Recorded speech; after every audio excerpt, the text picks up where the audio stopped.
India के education system में एक बहुत बड़ा बदलाव हुआ है और इस बार सिर्फ एक मिनिस्टर नहीं बदला, बल्कि करोड़ों स्टूडेंट्स के मन में एक नई उम्मीद भी जगी है। धर्मेंद्र प्रधान ने एजुकेशन मिनिस्टर के पद से इस्तीफा दे दिया है और अब प्रहलाद जोशी को एजुकेशन मिनिस्ट्री की जिम्मेदारी दे दी गई है। लेकिन क्या सिर्फ एक चेहरा बदलने से एजुकेशन सिस्टम बदल जाएगा? क्या पेपर लीक रुक जाएंगे? क्या स्टूडेंट्स को इंसाफ मिलेगा? या ये सिर्फ एक पॉलिटिकल चेंज है? आज की वीडियो में हम किसी पार्टी की बात नहीं करेंगे, हम बात करेंगे स्टूडेंट्स की, सच की और उन सवालों की जो हर स्टूडेंट के दिमाग में चल रही हैं। वीडियो को एंड तक जरूर देखिएगा, क्योंकि लास्ट में मैं एक ऐसी बात बताऊंगा जो शायद हर स्टूडेंट को सुननी चाहिए। नमस्कार दोस्तों, मैं हूं अमन और आप देख रहे हैं प्रॉक्सी विथ अमन, जहां हम बात करते हैं एजुकेशन, स्कॉलरशिप, इंजीनियरिंग और स्टूडेंट से जुड़ी हर इंपॉर्टेंट अपडेट की। अगर आप भी एक स्टूडेंट हैं तो चैनल को सब्सक्राइब जरूर करिए, क्योंकि यहां सिर्फ न्यूज नहीं बल्कि उसका मतलब भी समझाया जाता है। Main news. सबसे पहले जानते हैं आखिर हुआ क्या है।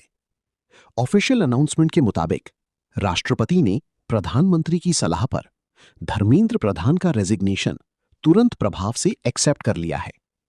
इसके बाद कैबिनेट मिनिस्टर प्रहलाद जोशी को एजुकेशन मिनिस्ट्री का एडिशनल चार्ज दिया गया है, यानी अब वो अपनी मौजूदा जिम्मेदारियों के साथ एजुकेशन मिनिस्ट्री भी संभालेंगे।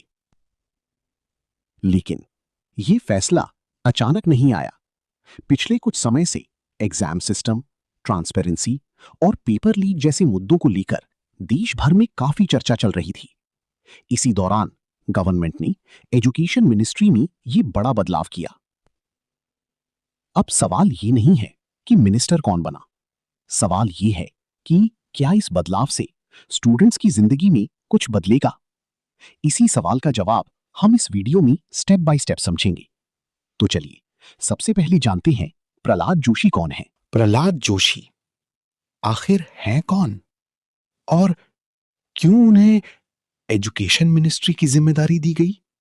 सबसे पहले यह समझना जरूरी है कि प्रहलाद जोशी कर्नाटका के धारवाड़ से कई बार लोकसभा के मेंबर ऑफ पार्लियामेंट रह चुके हैं और काफी समय से सेंट्रल गवर्नमेंट में अलग अलग जिम्मेदारियां निभाते आ रहे हैं, यानी उन्हें एडमिनिस्ट्रेटिव एक्सपीरियंस की कमी नहीं है। लेकिन एक और बात है जो स्टूडेंट्स को समझनी चाहिए। प्रहलाद जोशी के पास सिर्फ एजुकेशन मिनिस्ट्री ही नहीं है, बल्कि दूसरे इंपॉर्टेंट मिनिस्ट्रीज की भी जिम्मेदारी है। और इसी वजह से कई एक्सपर्ट्स का मानना है कि एजुकेशन मिनिस्ट्री को कितना समय मिल पाएगा, यह देखना भी इंपॉर्टेंट होगा। अब सबसे बड़ा सवाल जो हर स्टूडेंट पूछ रहा है, क्या अब पेपर लीक रुक जाएंगे? सच ये है कि सिर्फ मिनिस्टर बदलने से पेपर लीक खत्म नहीं होते। उसके लिए strong laws, strict implementation, technology और ट्रांसपेरेंट एग्जामिनेशन सिस्टम की जरूरत होती है। अगर गवर्नमेंट एजुकेशन सिस्टम में और रिफॉर्म्स लाती है तो फ्यूचर में एग्जाम सिक्योरिटी और ट्रांसपेरेंसी को और मजबूत किया जा सकता है। लेकिन अभी तक ऐसा कोई ऑफिशियल अनाउंसमेंट नहीं हुआ है, इसलिए किसी भी रूमर पर बिलीव मत कीजिए।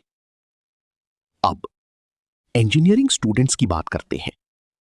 बीईयू, एकेटीयू, वीटीयू, अन्ना यूनिवर्सिटी या इंडिया की किसी यूनिवर्सिटी के स्टूडेंट्स ये सोच रहे होंगे, क्या हमारे सिलेबस में चेंज होगा? क्या एग्जाम्स पोस्टपोन होंगे? क्या स्कॉलरशिप रूल्स बदलेंगे? जवाब है अभी नहीं। फिलहाल ऐसा कोई ऑफिशियल नोटिफिकेशन नहीं आया है। इसलिए जो भी student semester exam, competitive exam या प्लेसमेंट की प्रिपरेशन कर रहा है, उसे अपनी प्रिपरेशन कंटिन्यू रखनी चाहिए। लेकिन एक पॉजिटिव बात भी है, हर नई लीडरशिप के साथ नई प्रायोरिटीज भी आती हैं। हो सकता है एजुकेशन मिनिस्ट्री स्टूडेंट्स की प्रॉब्लम्स को और अग्रेसिवली एड्रेस करे। हो सकता है डिजिटल एजुकेशन पर और ज्यादा फोकस हो सकता है हायर एजुकेशन में नए रिफॉर्म्स देखने को मिले। लेकिन ये सब ऑफिशियल अनाउंसमेंट्स के बाद ही क्लियर होगा। और इसीलिए स्टूडेंट्स को सोशल मीडिया की हेडलाइंस से ज्यादा ऑफिशियल नोटिफिकेशंस पर भरोसा करना चाहिए, क्योंकि एक गलत इन्फॉर्मेशन कभी कभी महीनों की मेहनत बर्बाद कर सकती है। लेकिन अभी भी सबसे बड़ा सवाल बाकी है, आखिर स्टूडेंट्स को इस बदलाव से फायदा क्या हो सकता है और क्या चैलेंजेस सामने आ सकते हैं? इसी बात को डिटेल में समझेगा। अब सबसे इंपॉर्टेंट सवाल, स्टूडेंट्स को इस बदलाव से क्या फायदा हो सकता है? चलिए एक एक करके समझते हैं। सबसे पहला, एग्जाम सिस्टम। पिछले कुछ सालों में पेपर लीक, एग्जाम कैंसलेशन और ट्रांसपेरेंसी को लेकर काफी सवाल उठते रहे हैं। ऐसे में अगर एजुकेशन मिनिस्ट्री इस इशू को प्रायोरिटी देती है तो एग्जाम सिक्योरिटी को और मजबूत बनाया जा सकता है, टेक्नोलॉजी का इस्तेमाल बढ़ सकता है और फ्यूचर में स्टूडेंट्स का ट्रस्ट दोबारा जीता जा सकता है। लेकिन यह सिर्फ तभी होगा जब ऑफिशियल लेवल पर कॉन्क्रीट डिसीजंस लिए जाएंगे। दूसरा, डिजिटल एजुकेशन। आज artificial intelligence, online learning, virtual labs और डिजिटल क्लासरूम्स एजुकेशन का हिस्सा बन चुकी हैं। अगर गवर्नमेंट इस डायरेक्शन में और इन्वेस्टमेंट करती है तो इंजीनियरिंग, मेडिकल और दूसरे प्रोफेशनल स्टूडेंट्स को और अच्छी फैसिलिटीज मिल सकती हैं। तीसरा, हायर एजुकेशन। इंडिया का सपना है कि हमारी यूनिवर्सिटीज ग्लोबल लेवल पर कंपीट करें। इसके लिए रिसर्च, इनोवेशन और इंडस्ट्री कोलैबोरेशन बहुत जरूरी है। अगर इन एरियाज पर फोकस बढ़ता है तो स्टूडेंट्स को लॉन्ग टर्म बेनिफिट मिल सकता है। लेकिन हर कहानी का एक दूसरा पहलू भी होता है और उसे नजरअंदाज नहीं किया जा सकता। सबसे पहली challenge, additional charge. Prahlad Joshi पहले से ही कई इंपॉर्टेंट मिनिस्ट्रीज संभाल रहे हैं। अब एजुकेशन मिनिस्ट्री भी उनके पास है। इसलिए यह देखना होगा कि एजुकेशन सेक्टर को कितना समय और कितनी प्रायोरिटी मिलती है। दूसरी चैलेंज, स्टूडेंट्स की एक्सपेक्टेशंस। आज हर स्टूडेंट चाहता है पेपर लीक बंद हो, एग्जाम टाइम पर हो, रिजल्ट्स ट्रांसपेरेंट हो, स्कॉलरशिप टाइम पर मिले और डिग्री की वैल्यू बढ़े। लेकिन इतने बड़े एजुकेशन सिस्टम में हर प्रॉब्लम को एक दिन में सॉल्व करना पॉसिबल नहीं है। और सबसे बड़ी सच्चाई जो शायद हर स्टूडेंट को समझनी चाहिए, सिर्फ एजुकेशन मिनिस्टर बदलने से एजुकेशन सिस्टम ओवरनाइट चेंज नहीं होता। पॉलिसीज बनती हैं, मीटिंग्स होती हैं, अप्रूवल मिलता है, बजट पास होता है, फिर ग्राउंड लेवल पर इंप्लीमेंटेशन होता है और ये प्रोसेस समय लेता है।